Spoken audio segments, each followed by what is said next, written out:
Alam nyo ba na amaze ako? Meron palang may flavor na balot. Anytime, anywhere, pwede ka na makakain ng balot. Finally, nakabili na ulit ako ng bagong stock ng balot. Ito yung balot from Squirrel. Spicy na yung flavor nito. Ito naman yung kanilang original. So, meron na itong kasamang expiration date. Makikita nyo dito. Usually, 6 months siya bago ma-expire. Pwede na natin itong kainin right away kahit hindi natin initin. Pero kung uinitin natin to, pwede natin itong pakuluan. O di ka naman lagyan lang ng kumukulong tubig. And yun na, you're ready to go. So, after 10 minutes, ito na siya guys. Medyo mas malaki yung spicy flavor. So, una natin titikman na yung spicy flavor. Wow! As you can see, oh! Hulog, sayang. Sayang sipsipin na. Pati yung sabaw. Talagang spicy siya. Ang sarap. Lagyan ko lang ng suka, asin. Meron akong ginawa ditong garlic confit. So, nilalagyan ko rin siya ng garlic confit na may konting butter. Ooh, sarap! Let's try it.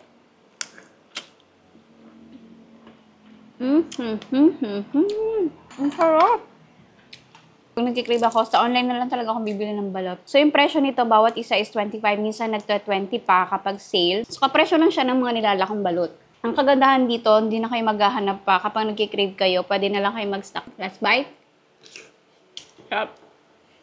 Anytime, anywhere, pwede ka na makakain ng balot. Lalo na kapag may bisita kayo, pwede nyo rin itong ihanda. So, if interested din kayo dito, guys, ilalagay ko na lang sa yellow basket. Thanks for watching. Mwah!